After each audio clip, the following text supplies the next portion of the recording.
All right, so part three, hopefully the final part, I'm going to try and get through problems 5, 6, and 7.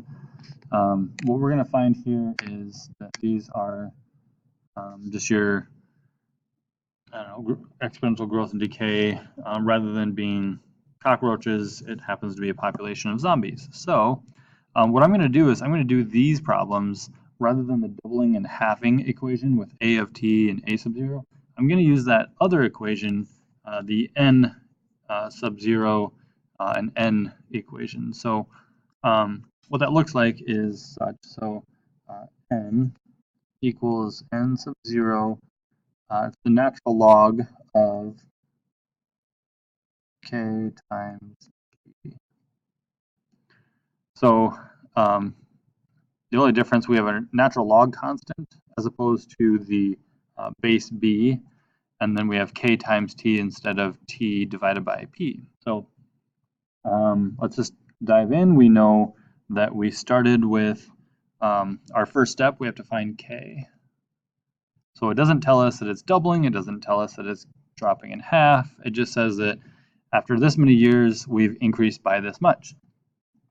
So if we assume a continuous growth rate, which is our natural log e, we're going to find what k is. So in order to do that, we fill in what we know.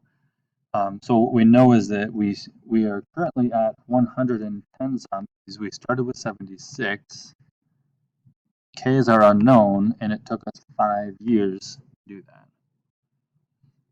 So if we divide both sides to get E kind of isolated, we get 1.447 is equal to E to the 5K. Now if we take the natural log of both sides, we get the natural log of the left side is equal to 5K, because the natural log of E is 1. The rules of exponents still apply, so the 5K came out front. And then we divide that by 5. We find K is equal to 0.0739. All right, now that we have our constant for our growth, we have to apply it to the problem. So now it's asking how many zombies exist. So our final n is equal to our start, which was 76, times e to the k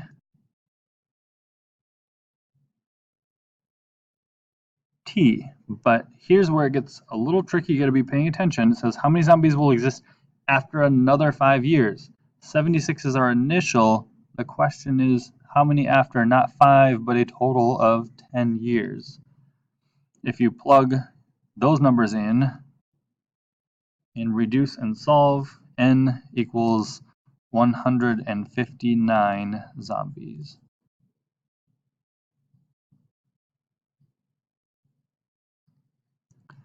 I might make a part 4 on this just to show how to do 5, 6, and so on, or at least 5 using the other formula. But for now, we're going to go back. We now know our k value. We just need to know when the population exceeds 1,000. So now our ending is 1,000.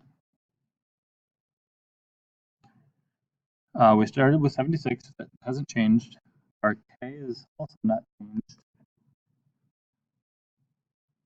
It's t. When will the population exceed? So we need to find t. So now we take 1,000 divided by 76, and we get 13.7 equals e to the 0.0739t. If we take natural log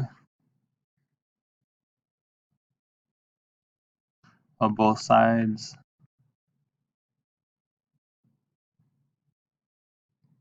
and then we divide both sides,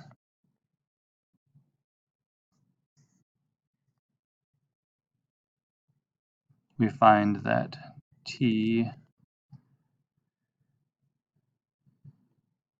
34.9 years, or just 35 years. Again, realistic rounding, we don't use fractions of years or decimals of years. So when will it exceed 1,000? Not in 34, but after a total of 35, you are definitely past 1,000. Okay, 6, moving on. 6, the only difference is where your unknown is. So if you read through the problem, T is time period, B is number of bacteria, generation time for bacteria, G, and F is the number of bacteria at the end of the experiment. So this says how many bacteria will remain. So our F is our unknown. So if we figure out why there's so many dots, B, sorry.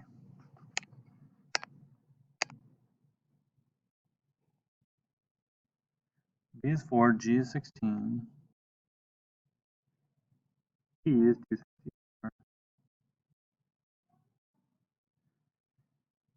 and our F is our unknown. So what we're going to do is plug in what we got and see how we need to go about getting our unknown isolated. So 16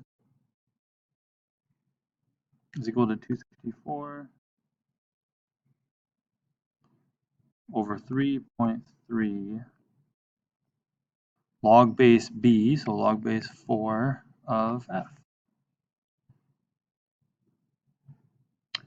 There you have it. Now we have everything we need. We just need to figure out how to get F by itself. First thing I'm going to do is I'm actually going to kind of flip-flop. I'm going to do 2 steps at once, and I do this all the time algebraically. I'm going to multiply both sides by this denominator, but rather than making that its own step, that would be 264 on its own over here, and then this denominator times 16 on the left. But if I also divide both sides by 16, I've essentially just flip-flopped the denominator on the right with the number on the left. So what I mean is it's going to look like this. 3.3 log base 4 of F equals 264 over 16.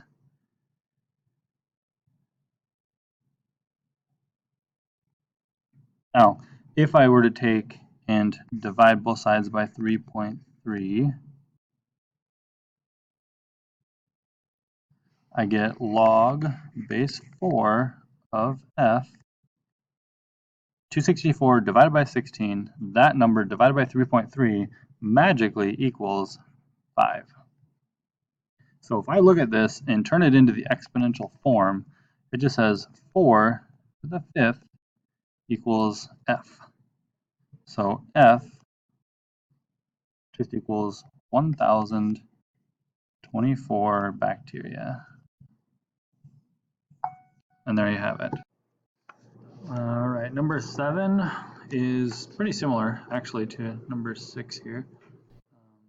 But when we look at number 7, what you have is a new vehicle price, period of time passes with a depreciation rate, and it just asks what is the present value after 2 years of owning the truck.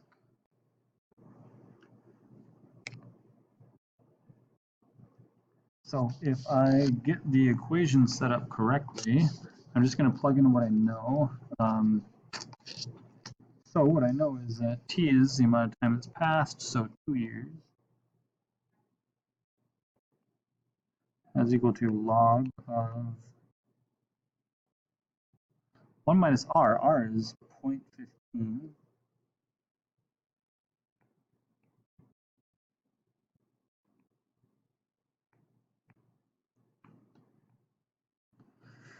And then that is the logarithm of v over p. P is our present value, which is 56,000.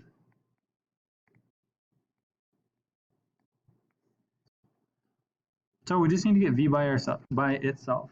Our first step would honestly just be looking at reducing this log base. So 2 equals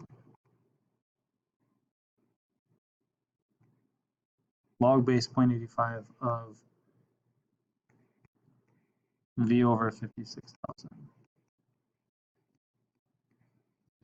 Now, at this point, what I'm going to do is I look at this and think, you know, the unknown is just kind of inside this logarithm, not in the exponent. We don't need to do anything crazy.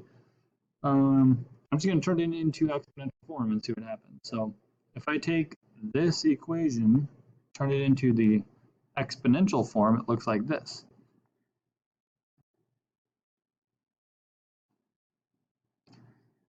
Base 0.85 to the second power equals V over 56,000.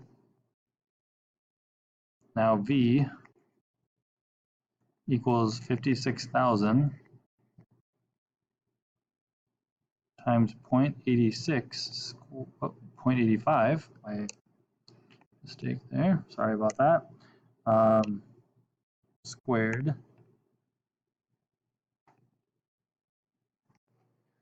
If we run the numbers, we find that our current value, 2 years after purchasing this, it's declined. As you can imagine, car value doesn't go up, it goes down. And V just equals $40,460.